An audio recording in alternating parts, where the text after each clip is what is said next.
మీ business ఏదైనా మీ ఊర్లో promotion చేయాలంటే అది సుమన్ టీవీతోనే సాధ్యం. ఇప్పుడే సంప్రదించండి. యాదాద్రి భువనగిరి జిల్లా భువనగిరి మండలం నాగిరెడ్డిపల్లి గ్రామం.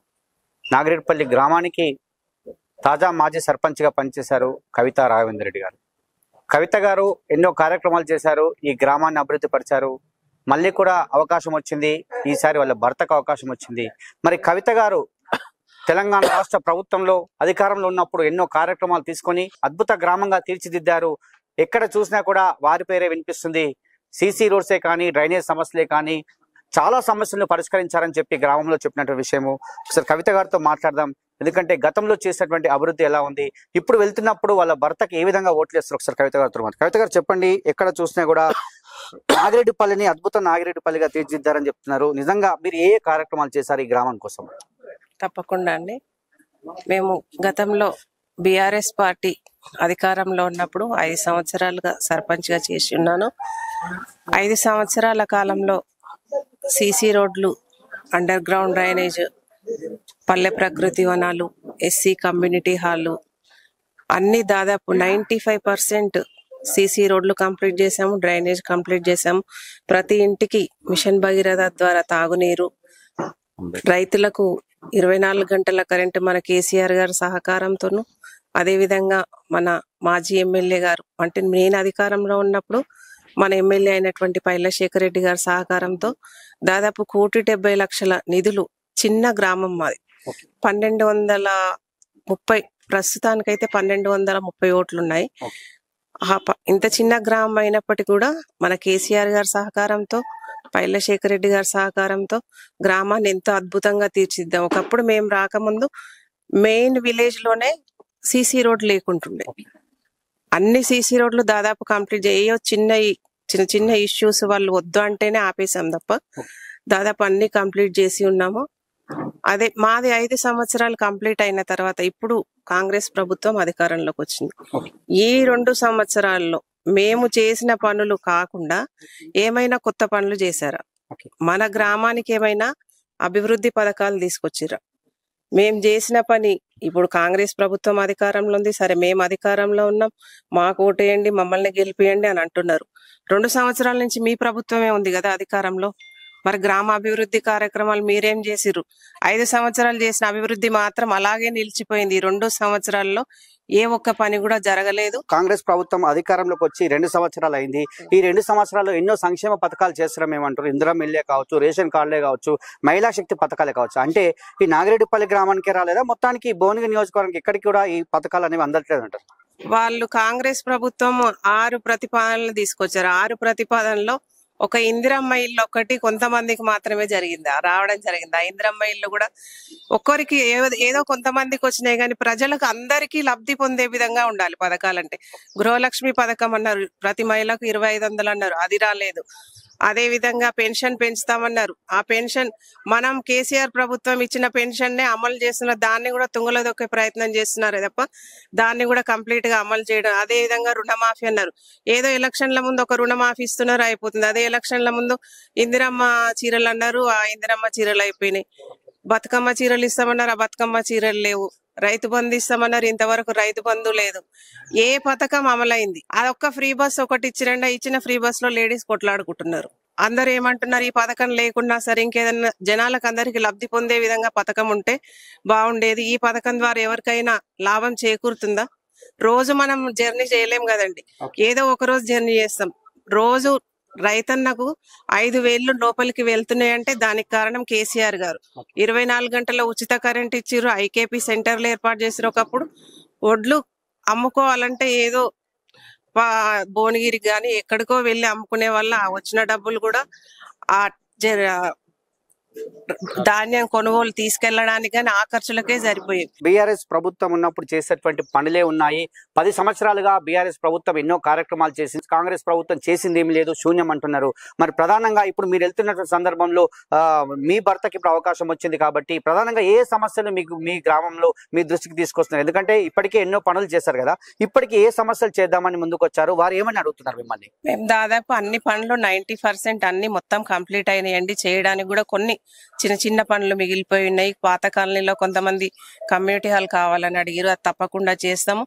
ఒకవేళ నిధులు ప్రభుత్వం నుంచి రాకపోయినా కూడా మా సొంత డబ్బులతో కూడా నిధులు పెట్టి ఎస్సీ కమ్యూనిటీ హాల్ కట్టిస్తామని చెప్పి, అదే విధంగా ఏంబాయ్ గ్రామంలో కూడా పొరంబోక్ ల్యాండ్ ఉంది. ఆ ల్యాండ్ లో వడ్లు ఎండబోసుకోవడం కళ్ళం కావాలని అడిగారు, అది కూడా మేము ఏర్పాటు చేస్తామని చెప్పడం జరిగింది. ఇంకా ఏమైనా చిన్న చిన్న పనులు మిగిలి పెన్షన్ రాని వాళ్ళు అంటే ఆల్రెడీ ఇప్పుడు ఏజ్ క్రాస్ అయ్యి 59 years క్రాస్ అయ్యి కొత్తగా పెన్షన్లు కావాలనుకున్న వాళ్ళకు కూడా పెన్షన్లు అందజేస్తామన్నాము. మనం ఇల్లు కావాలన్న వాళ్ళకు కూడా ఇంకో 2వ విడతలో ఇల్లు అందజేస్తామని చెప్పడం జరిగింది. జనాలందరూ లబ్ధి పొందే విధంగా ఏ కార్యక్రమం కావాలన్నా చేస్తామని ప్రజలకు అందరికీ మేము హామీ ఇవ్వడం జరిగింది. కత్తెర గుర్తు కోటేయమని ప్రజలందరినీ కోరుతున్నాం. ఇప్పటికే తాజా మాజీ సర్పంచ్ ఉన్నటువంటి మా కవిత గారు ఎంతో అభివృద్ధి చేశారు. మేము కూడా ఆమెకు చేదోడు వాదోడుగా ఉంటూ ఈ గ్రామాన్ని అభివృద్ధి పరిచాను. నాకు మళ్ళీ అవకాశం వచ్చింది. ఈసారి నాకు మళ్ళీ అవకాశం ఇచ్చినట్లయితే గ్రామాన్ని, నాగిరెడ్డిపల్లి గ్రామాన్ని భువనగిరిలో ఒక మోడల్ విలేజ్ గా తీర్చిదిద్దాను. ఈ భువనగిరిలో నాగిరెడ్డిపల్లి అంటే ఒక అద్భుత విలేజ్ గా తీర్చిదిద్దా అంటున్న రాఘవేంద్ర రెడ్డి గారితో మాట్లాడదాం. రాఘవేంద్ర గారు చెప్పండి, మీరు యువకుడు, ఉత్సాహవంతుడు, మీరు తెలియని వారు ఉండరు, ఎంతో మంది పరిచయాలు ఉన్నటువంటి వ్యక్తి, పైలశేఖర్ రెడ్డికి అత్యంత ప్రీతిప్రాయుడు, అత్యంత ఇష్టమైన వ్యక్తి అని చెప్పొచ్చు. మరి మీరు నాగిరెడ్డిపల్లి గ్రామం కోసం ఎలాంటి కార్యక్రమాలు తీసుకోబోతున్నారు? ఇప్పటికి ఎన్నో కార్యక్రమాలు చేశారు. ప్రధానంగా ఏ సమస్యలు మీ ముందుకు వస్తున్నాయి? ముఖ్యంగా అండి, గతంలో మా మిస్సెస్ 5 years సర్పంచ్గా చేయడం జరిగింది. 5 years కాలంలో మేము పైలశేఖర్ రెడ్డి గారి సహకారంతో, కేసీఆర్ ప్రభుత్వం, బీఆర్ఎస్ ప్రభుత్వ సహకారంతో మేమున్న 5 years టెన్యూర్లోనే సుమారుగా 1,70,00,000 నిధులు తేవడం జరిగింది.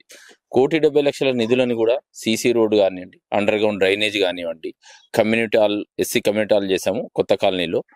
శ్మశాన వాటిక, ఆమ్లెట్ విలేజ్, ఇక్కడ నాగిరెడ్డిపల్లిలో శ్మశాన వాటిక, ఆమ్లెట్ విలేజ్ లో కూడా శ్మశాన వాటిక కంప్లీట్ చేయడం జరిగింది.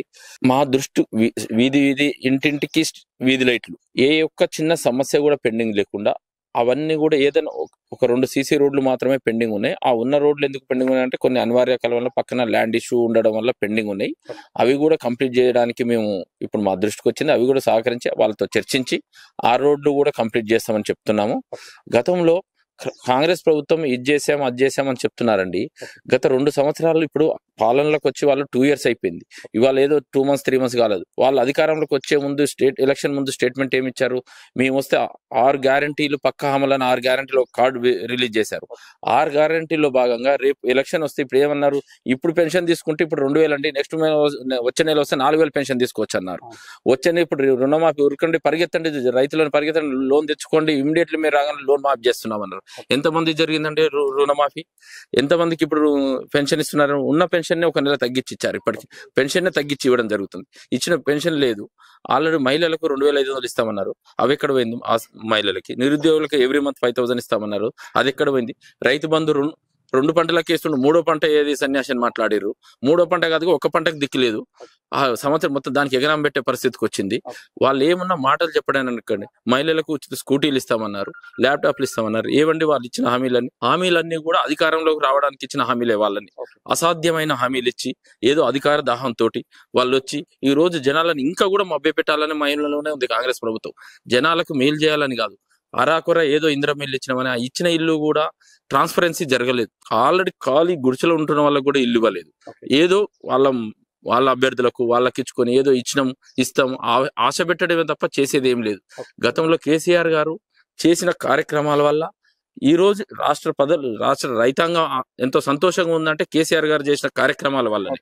ప్రతి ఏ వీధినా, ఏ గల్లీని అడిగిన రైతు, ఏ రైతుని అడిగినా కూడా చెప్తారండి. కాకపోతే రైతులు చిన్న ఆలోచన, ఇంకా తనేమో మాటలు చెప్తున్నాడు కదా, ఏదో చేస్తాడు అని ఆశించి మభ్యపెట్టి ఆ మాటల గారడిలో పడిపోయి వీళ్ళంతా అధికారం వాళ్ళకు కట్టబెట్టడం జరిగింది. ఇప్పుడు ఊళ్ళల్లో ఉన్న రైతులందరూ కూడా అలా ఉత్తేజవంతులు, వాళ్ళందరూ కూడా ఇలా రియలైజ్ అయిపోయి వాళ్ళు చేసిన తప్పు చేసినవరనైనా వాళ్ళకి మనం చేసిన తప్పు ఇప్పుడైనా వాళ్ళకి బుద్ధి చెప్పాలని ఆలోచనతో ఉన్నారు. అత్యధికంగా కాంగ్రెస్ ప్రభుత్వం మీద భారీ వ్యతిరేకత ఉందండి. మేము చెప్పేది కాదు, అందరికి కూడా ప్రజలందరికీ తెలిసిన విషయమే. ఇవాళ ఏ ఒక్క కార్యక్రమం నెరవేర్చకుండా ఇవాళ ఎన్నికలు వచ్చిన 2 సంవత్సరాల నుండి సర్పంచ్ ఎలక్షన్స్ ఎన్నడో నిర్వహించాలండి. సర్పంచ్ ఎలక్షన్ గ్రామాల్లో నిర్వహించకుండా రావాల్సిన ఎస్డిఎఫ్ నిధులు, గ్రామ పంచాయతీకి నిధులు రాకుండా గ్రామ పాలన మొత్తం కుంటుపడిపోయింది. ఇది ఏది ఇదిగో చేస్తున్నామో అదిగో చేస్తున్నాం వాళ్ళ సర్వేలు చేసుకొని మాకు బాగాలేదు. ప్రధానంగా మీ విమర్శ ఏంటంటే మేము చేసేటువంటి అభివృద్ధి ఉంది, మా ప్రభుత్వం చేసినటువంటి అభివృద్ధి ఈ 2 సంవత్సరాల్లో ఏ ఒక్క పని కూడా జరగట్లేదు అంటే ఈ జిల్లాలో కావచ్చు, మీ మండలంలో కావచ్చు, మీ గ్రామంలో కావచ్చు, ఏ పని కూడా జరగట్లేదు అంటారు. మరి ప్రధానంగా మీరు ఎలాంటి సమస్యలను ఇప్పుడు లేవనెత్తుతున్నారు, ఎలాంటి సమస్యలపై కొట్లాడతారు, నిజంగా ఎలాంటి ఈ గ్రామాలకు సంబంధించి యువకుల కోసం ఎలాంటి కార్యక్రమాలు తీసుకోబోతున్నారు? ముఖ్యంగా యువకులకు మేము నిరుద్యోగ భృతి ఇస్తామన్నారు. ఏమైంది అది నిరుద్యోగ భృతి? యువతలకు ఎవరైతే ఉన్నారో మహిళలకు 2500 ఎవరి మహిళలకు 2500 ఇస్తామన్నారు. స్కూటీలు ఇస్తామన్నారు. ఎక్కడ పోయినాయండి అవన్నీ? మీరు చేస్తున్న ఎంతసేపు ఉన్నా టైం పాస్ చేయడము, మీరు ఏదో రకం కాలక్షేపం చేయడం తప్పలేదు. ఇప్పుడు వాళ్ళ ఎమ్మెల్యేలే చెప్తున్నారు సీఎం గారికి మీ ఊళ్ళలోకి పోయే పరిస్థితి లేదు, వాళ్ళు ఎవరని చెప్తే మోహం చాటేసిపోతున్నాము ఎమ్మెల్యేల గారు స్టేట్మెంట్ డైరెక్ట్ ప్రెస్ మీట్ చెప్తున్నారు. ఎంత దరిద్రంగా ఉంటో పాలన వాళ్ళకే తెలుసు, కానీ మేకపోతే గాంభీర్యం ప్రదర్శిస్తున్నారు వాళ్ళు చెప్పడానికి. ఎంతసేపు ఉన్నా చేసేది ఏం లేదు, మాటల గారడి. కాంగ్రెస్ ప్రభుత్వం ఉంటేనే మాటల గారడి, చేసేది ఏముండదు. ఎంతసేపు మీద మేకపోతే గాంభీర్యం చేసి లక్షకు అప్పు చేసిరు, అప్పు చేపిసిరనో ఎదుటి మీద ప్రశ్నించడం, ఎదుటి వారి మీద దాడి చేయడం తప్ప వాళ్ళు చేసేది ఏ కార్యక్రమం లేదు. మన గతంలో ఏం మాట్లాడారండి? ఉమ్మడి ఆంధ్రప్రదేశ్ లో మనం ఉన్నప్పుడు మనం తెలంగాణ ఏర్పడిపోతే మనం విద్యుత్ ఉండదు, కరెంట్ తీగల మీద బట్టలు ఆరేసుకోవాల్సిన పరిస్థితి వస్తుందన్నారు. ఇవాళ ఏ విలేజ్ కి అడగండి ఏ పరిస్థితులు ఉందో కాంగ్రెస్ ప్రభుత్వాన్ని అడిగితే చెప్తారు. ఇప్పుడు కాంగ్రెస్ నాయకులను అడిగి ఒకసారి ఊళ్ళలో వెళ్ళి ఏ రైతులను అడగమనండి. 24 గంటలు హైదరాబాద్ లో ఉన్న పరిస్థితులలో 24 గంటల కరెంట్ ఉంటుంది విలేజ్ లో కూడా. ఇప్పుడు ఈ విలేజ్ లో గతంలో చూడండి ఏ రకంగా ఇల్లు ఉండేది. ఈ రోజు రైతులలో రైతు బంద్ చేసి ఏ రోజు డైరెక్ట్ ఐకేపీ సెంటర్లు ఏర్పాటు చేసి ఒడ్లు డైరెక్ట్ ఏదైతే పేమెంట్ ఉందో రైతుల ఖాతాలో జమ చేయడం వల్ల, రైతు బంద్ రావడం వల్ల ప్రతి రైతు ఆనందంగా ఉన్నారు. రైతుతో పాటు కూలీ వ్యవస్థ కూడా, రైతు బాగున్నారంటే కూలీలంతా బాగుంటారు. రొటేషన్ ఏదైనా కూడా రొటేషన్ పద్ధతి. ఇవాళ గతంలో ఎంత పాడి ఉండేది, ఈ రోజు ఎంత పాడి ఉంది. మన దగ్గర పడ్డేది 60 లక్షల ఎకరాలు పండేది కాదు. ఇవాళ దాదాపు 3 కోట్ల ఎకరాలు మన ప్యాడీ జరుగుతుంది, ఇలా సాగు జరుగుతుంది. ఇరిగేషన్ వ్యవస్థ ఎంత ఇరిగేషన్ వల్ల ఇలా వాటర్ పెరిగింది, గ్రౌండ్ వాటర్ పెరిగిందంటే ఇరిగేషన్ ప్రాజెక్ట్ రావడం వల్ల, కేసీఆర్ గారు మిషన్ కాకతీయ ప్రాజెక్ట్ చేపట్టడం వల్ల ఇంటింటికి నల్లా కార్యక్రమం అండి. ఈ రోజు ఎండాకాలం ఇప్పుడు చూడండి, నీళ్లు వద్దంటుంటే ఉచితంగా నీరు వెళ్ళిపోతుందండి. ఒకప్పుడు నీళ్లు లేక రైతులు సమ్మర్ వచ్చిందంటే ఇళ్లలో సర్పంచ్లు ఉండేది లేదు. గతంలో ఎంత బాధ ఉండేదంటే బిందెల పంచాయతీ కొట్లాటలు, పుస్తులు, ఆడవారు జుట్లు కొట్టుకొని నా ట్యాంకర్లు పెట్టి ఆ ట్యాంకర్ రాక సర్పంచులు ఎండాకాలం వచ్చిందంటే ఊర్లో ఉండే పరిస్థితి లేదు. వాళ్ళ మాటలకి తిట్లకి భయపడి ఊర్లలో ఉండేవాళ్ళు కదా సర్పంచులు. ఇప్పుడు వద్దంటే నీరు ఎప్పుడు బంద్ చేస్తారని ఆయన బంద్ చేస్తారని నీళ్లు బంద్ చేస్తలేరు అని తిడుతున్నారు గ్రామ పంచాయతీ సిబ్బందిని. ఊళ్ళో ఉండే నీళ్లు వృధాగా అవుతుంది, ఆ నీళ్లు బంద్ చేయండి అని అడుగుతా ఉన్నారు. ఇప్పుడు జనాలు ఏం జరిగిందంటే వాళ్ళ మాటల గారడీలో పడిపోయారు. జనాలు ఏమైందంటే వాళ్ళు చెప్పే మాటలను అబద్ధాన్ని కూడా 10 సార్లు మాట్లాడడం అదే నిజం అయిపోతుందని భ్రమ కల్పించారు. జనాలు ఆ ట్రాప్ లో పడిపోయారు. ఇప్పుడు రియలైజ్ అయిపోయారు. ఇప్పుడు అత్యధికంగా బీఆర్ఎస్ స్థానాల సర్పంచ్ అభ్యర్థులు గెలిపించుకొని వాళ్ళకు తగిన బుద్ధి చెప్తారు. అతి త్వరలోనే మనమే చూసిపోతాం. ఈయన మాటలు కాదు, రికార్డే తెలిసిపోతుంది. అతి త్వరలోనే 1 వీక్ సమయంలోనే ఇంకా అన్ని ఏం జరుగుతుందని రికార్డ్ అంతా బయటపడుతుంది. వాళ్ళకి తగిన బుద్ధి జరుగుతుంది. ఈ రకంగా గ్రామంలో అందరూ కూడా మేము సర్పంచ్ రెండోసారి కావాలన్న పదవి ఆశతో రాలేదు. ఇక్కడున్న పదవి పరిస్థితుల వల్ల ఎవరు కూడా మా తరఫున ఉన్న అభ్యర్థులు ఎవరు కూడా కొన్ని పరిస్థితుల వల్ల ఎవరు ముందుకు రాలేని వల్ల అందరి గురించి నన్ను ఉండమని అడగడం వల్లనే మళ్ళీ ఉన్నాను. కానీ నేనే ఉంటానని పదవి కాలం రాలేదు. ఊరు ఉన్న ప్రజలందరూ అడిగినా మీరు ఎవరిని అడిగి చెప్తారు. మా అభ్యర్థి బీఆర్ఎస్ పార్టీ నుంచి ఎవరు కూడా ముందుకు అభ్యర్థులు లేక నేను వచ్చి నిలబడడం తప్ప నేను ఇంకోవరికి అవకాశం ఇవ్వడానికి ముందు. మీకు అవకాశం వచ్చింది కదా రాఘవేంద్ర రెడ్డి గారు, ఎందుకంటే ప్రజాసేవ చేయాలని ఆల్రెడీ కవిత గారు ఒకసారి చేశారు, మళ్ళీ ఒక అవకాశం వచ్చింది, నీ అదృష్టం వరించిందని చెప్పొచ్చు. మీరు సేవ చేస్తానికి వస్తారు, ఎందుకంటే మీరంతా కూడా వెల్ సెటిల్. అదేవిధంగా ప్రభుత్వం సంబంధించి ఎన్నో పథకాలు ఇక్కడ చేపించారు, ఎంతో మందిని మీరు గుర్తుపడతారు. కాబట్టి ఫైనల్ గా మీరు గ్రామానికి ఇంకా ఏం సేవ చేసే అవకాశం ఉంది? ఈ నాగిరెడ్డిపల్లి గ్రామాన్ని ఆదర్శ భువనగిరి మండలంలోనే ఆదర్శ గ్రామంగా తీర్చిదిద్దాలనే కోరిక. మేము మాకు ఉన్నంతలో మేము ఆల్రెడీ ఎంత చేసామో ఊరి ప్రజలకు తెలుసు. ఊరిలో ప్రతి టెంపుల్ కి కానీ గత కొన్ని సంవత్సరాల నుంచి విలేజ్ లో దుర్గమ్మ పండుగ పెండింగ్ లో ఉండే దానికి అంగరంగ వైభవంగా నిర్వహించడం జరిగింది. ప్రతి గుడి చుట్టూ కూడా ఏ గ్రామ దేవతల చుట్టూ కూడా సిసి రోడ్ వేయించడం జరిగింది.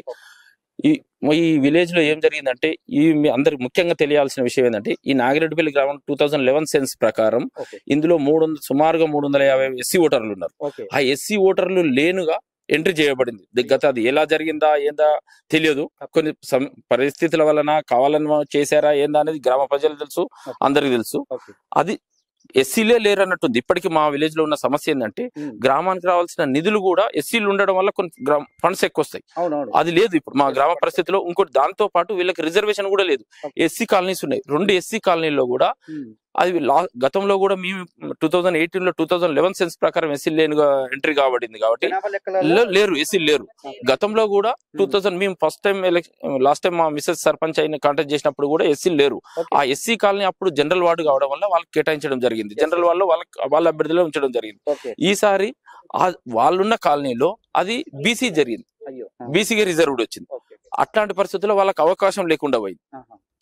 దానివల్ల ఎస్సీలు అంటే ఎంతో గౌరవంతో మేము మా పీరియడ్ లో మా సొంత డబ్బులతోటి నాగిరెడ్డిపల్లి గ్రామంలో అంబేద్కర్ విగ్రహం ఏర్పాటు చేయడం జరిగింది. గ్రామానికి అన్ని రకాలుగా మాకు తోడ్పాటును ఏ రకంగా మాకు తోచిన విధంగా గ్రామానికి మేము సహకరిస్తూ ఇక ముందు కూడా మా వంతు సొంత డబ్బులతోటి కూడా గ్రామాభివృద్ధికి మేము తోడ్పడుతూ నాగిరెడ్డిపల్లి గ్రామంని భువనగిరి మండలంలోనే ఆదర్శ గ్రామంగా నిలుపుతామని కోరుకుంటున్నాం. యాదాద్రి భువనగిరి జిల్లాలోనే నాగిరెడ్డిపల్లి గ్రామాన్ని ఆదర్శ గ్రామంగా తీర్చిదిద్దుతాం. ప్రతి బడుగు బలిగిన వర్గాల కోసం పనిచేస్తాం. ఈ గ్రామాన్ని నాకు మరొకసారి అవకాశం వస్తుంది. ఖచ్చితంగా ఈసారి నా కత్తెర గుర్తు, మొన్నటిసారి కత్తెర గుర్తే, ఈసారి కత్తెర గుర్తుపై ఓటేసి గెలిపించినట్లయితే, నన్ను ఆశీర్వదించినట్లయితే నాగిరెడ్డిపల్లిని సుందరీకరణ నాగిరెడ్డిపల్లిగా చేస్తానని చెప్తున్నారు రాఘవేంద్ర రెడ్డి గారు. అదేవిధంగా గ్రామస్తులు కూడా చాలా మంది రాఘవేంద్ర రెడ్డి గారు చేసిన పని అని చెప్తున్నారు. కాబట్టి ఈసారి రాఘవేంద్ర రెడ్డి గారిని అత్యధిక మెజార్టీతో గెలిపించి వారిని ఈ గ్రామ సర్పంచ్గా నిలబెట్టాలని చెప్పి సుమన్ టీవీ కోరుకుంటుంది. ఇది ఇక్కడ ఎవరైనా అరుణ్తో శరత్, నాగిరెడ్డిపల్లి.